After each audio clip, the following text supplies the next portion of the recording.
Evanđelje po Luki, glava 11. Jednom je Isus na nekome mjestu molio. Čim presta, reče mu jedan od učenika: Gospodine, nauči nas moliti kao što je i Ivan naučio svoje učenike. On im reče: Kad molite, govorite: Oče, sveti se ime Tvoje, dođi kraljevstvo Tvoje, kruh naš svagdanji daj nam svaki dan i otpusti nam grijehe naše, ta i mi otpuštamo svakom dužniku svojem, i ne uvedi nas u napast. I reče im: Tko to od vas ima ovakva prijatelja? Pođe k njemu o ponoći i rekne mu: Prijatelju, posudi mi 3 kruha, prijatelj mi se s puta svratio, te nemam što staviti predanj.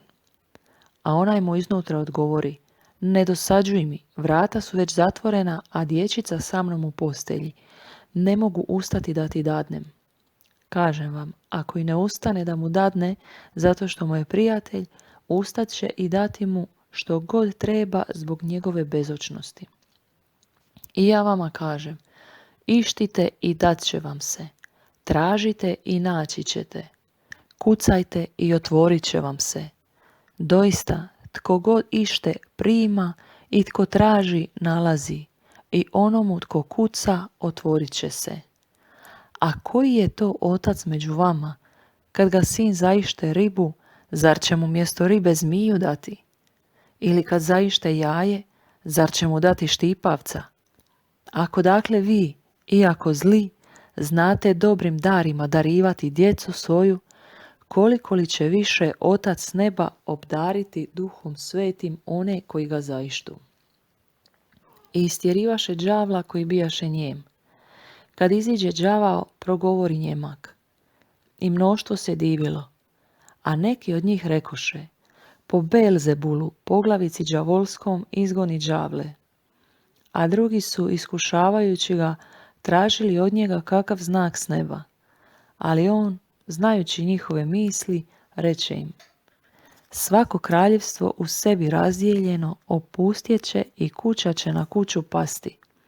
Ako je dakle Sotona u sebi razdijeljen, kako će opstati kraljevstvo njegovo? Jer vi kažete da ja po Belzebulu izgonim đavle. Ako dakle ja po Belzebulu izgonim đavle, po kome ih vaši sinovi izgone? Zato će vam oni biti suci. Ali ako ja prstom Božjim izgonim đavle, zbilja je došlo k vama kraljevstvo Božje. Dokle god jaki i naoružani čuva svoj stan, u miru je sav njegov posjed. Ali ako dođe jači od njega, svlada ga i otme mu sve njegovo oružje u koje se uzdao, a plijen razdijeli. Tko nije sa mnom, protiv mene je, i tko sa mnom ne sabire, rasipa. Kad nečisti duh iziđe iz čovjeka, luta bezvodnim mjestima tražeći spokoja.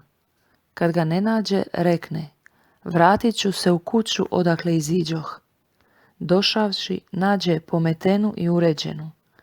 Tada ode i uzme sa sobom 7 drugih duhova, gorih od sebe, te uđu i nastane se ondje. Na kraju bude onomu čovjeku gore nego na početku. Dok je on to govorio, povika neka žena iz mnoštva: Blažena utroba koja te nosila i prsi koje si sisao.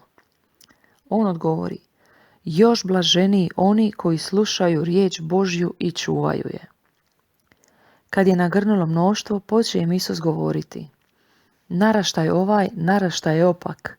Znak traži, ali mu se znak neće dati doli znak Jonin. Doista, kao što je Jona bio znak Ninivljanima, tako će biti i sin čovječi ovomu naraštaju. Kraljica će juga ustati na sudu s ljudima ovog naraštaja i osuditi ih, jer je s krajeva zemlje došla čuti mudrost Salomonovu, a evo ovdje i više od Salomona. Ninivljani će ustati na sudu s ovim naraštajem i osuditi ga, jer se obratiše na propovjed Joninu, a evo ovdje i više od Jone. Nitko ne užiže svjetiljku da je stavi u zakutak ili pod posudu, nego na svječnjak, da oni koji ulaze vide svjetlost. Oko je svjetiljka tvomu tijelu. Kad ti je oko bistro, sve ti je tijelo svijetlo, a kad je ono nevaljalo, i tijelo ti je tamno. Pazi dakle da svjetlost koja je u tebi ne bude tamna. Ako ti dakle sve tijelo bude svjetlo, bez djelića tame, bit će posve svjetlo kao kad te svjetiljka svojim sjajem rasvjetljuje. Dok je on govorio, pozva ga neki farizej k sebi na objed. On uđe i priđe k stolu. Vidjevši to, farizej se začudi što se Isus prije objeda ne opra. A Gospodin mu reče: Da, vi farizeji čistite vanštinu čaše i zdjela, a nutrina vam je puna grabeža i pakosti. Bezumnici, nije li onaj koji načini vanštinu načinio i nutrinu? Nego dajte za milostinju ono iznutra i gle, sve vam je čisto. Ali jao vama farizeji, namirujete desetinu od metvice i rutvice i svake vrste povrća, a ne marite za pravednost i ljubav Božju. Ovo je trebalo činiti, a ono ne zanemariti. Jao vama farizeji, volite prvo sjedalo u sinagogama i pozdrave na trgovima. Jao vama, vi ste kao nezamjetljivi grobovi po kojima ljudi ne znajući hode.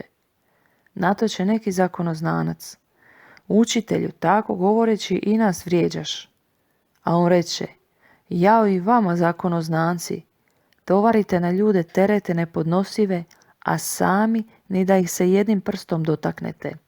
Jao vama, podižete spomenike prorocima, a vaši ih oci ubiše. Zato ste svjedoci i sumišljenici dijela svojih otaca. Oni ih ubiše, a vi spomenike podižete. Zbog toga i kaza mudrost Božja: Poslaću k njima proroke i apostole. Neke će poubijati i prognati, da se od ovog naraštaja zatraži krv svih proroka prolivena od postanka svijeta, od krvi Abelove do krvi Zaharije, koji je pogubljen između žrtvenika i svetišta. Da, kažem vam, tražit će se od ovoga naraštaja.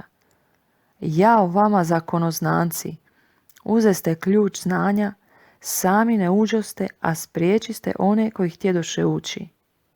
Kad Isus izađe odande, stadoše pismoznanci i farizeji žestoko na nj navaljivati i postavljati mu mnoga pitanja, vrebajući na nj, ne bi li štogod ulovili iz njegovih usta.